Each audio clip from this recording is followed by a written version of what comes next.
Kami bahas dukungan kepada Kaisang Pangarep sebagai calon wali kota Depok bersama Direktur Pusat Kajian Politik Universitas Indonesia. Sudah ada Mbak Huria.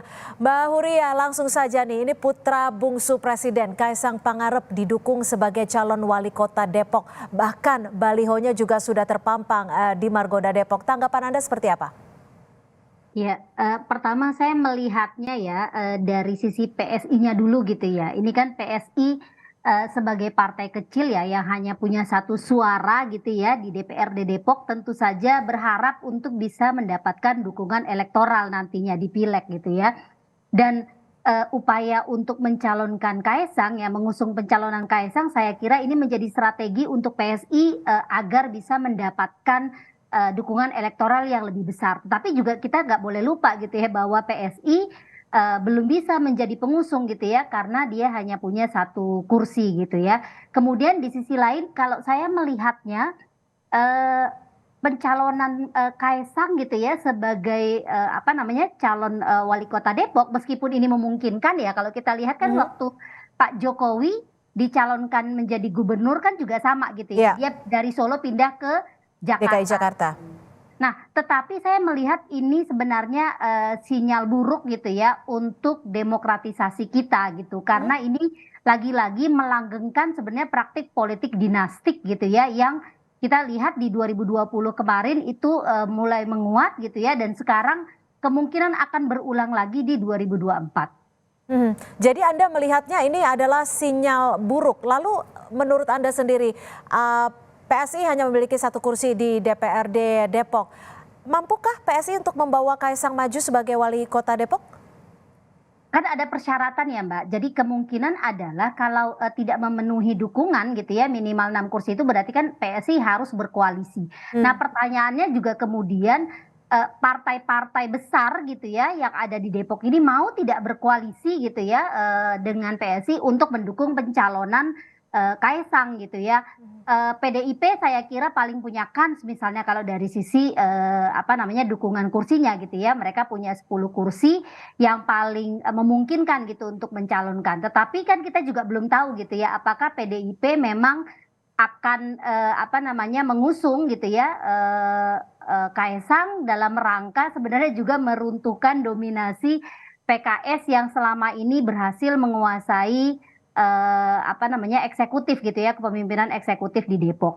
Hal lain yang saya kira juga apa namanya sekarang ini Mhm. lagi testing the water gitu ya Ya, ya. karena kan ada kekecewaan publik yang sangat besar gitu terhadap kepemimpinan di Depok yang nampaknya tidak ada kemajuan gitu. Jadi Mhm. dianggap Kaisang ini sebagai calon alternatif yang potensial. Oke, Mbak Huria, kalau dilihat juga tadi PKS sudah merespon langsung bahwa dianggap Kaisang tidak realistis, apalagi Kaisang juga bukan orang Depok. Kalau Anda sendiri melihatnya seperti apa?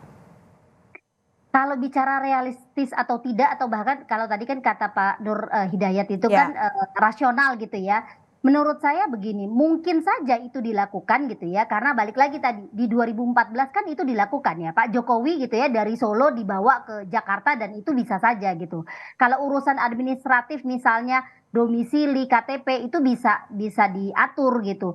Tetapi saya juga melihat pernyataan apa namanya PKS ya, ini juga sebenarnya merefleksikan kekhawatiran mereka juga gitu. Karena bukan tidak mungkin misalnya Kaisang karena popularitasnya yang tinggi gitu ya, ini bisa menjadi saingan beratnya PKS yang selama ini sudah berhasil gitu ya 4 periode. memenangkan kursi 4 periode, betul. Mhm. Mbak Huria, kalau melihat lagi sosok dari seorang Kaisang Pangarep, sudah cocokkah, sudah pantaskah untuk menjabat jika memang langgeng gitu ya sebagai wali kota Depok?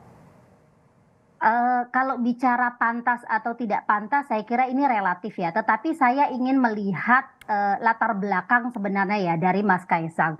Kan kita juga tahu bahwa Mas Kaisang ini bukan apa namanya partai politik ya, bukan aktivis partai dan selama ini juga tidak punya rekam jejak gitu ya sebagai politisi.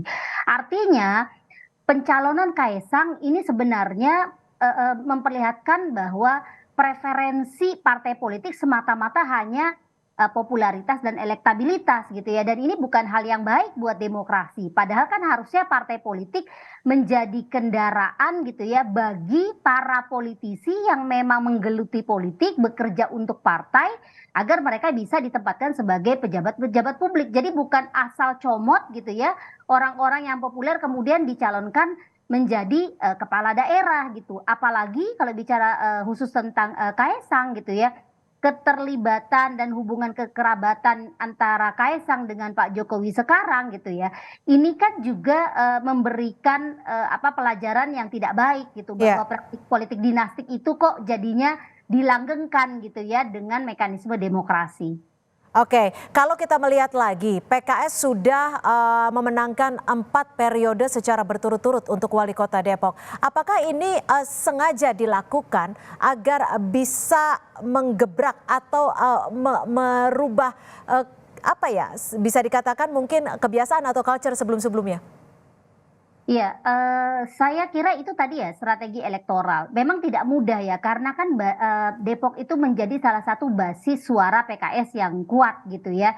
Jadi artinya siapapun calonnya misalnya selama dia didukung oleh PKS, kemungkinan besar dia bisa memenangkan pilkada itu terbuka luas gitu ya. Itu yang terjadi selama 4 periode ini gitu. Nah, oleh karenanya jika ada partai yang ingin gitu ya meruntuhkan gitu ya dominasi PKS di Depok, ya satu-satunya cara yang paling efektif gitu ya, yang paling potensial itu adalah mencari calon yang sangat populer di kota Depok begitu. Baik, sekaligus tasting the water seperti kata Anda ya. Terima kasih Direktur Pusat Kajian Politik Universitas Indonesia, Mbak Huria sudah bergabung bersama kami di Kompas Petang.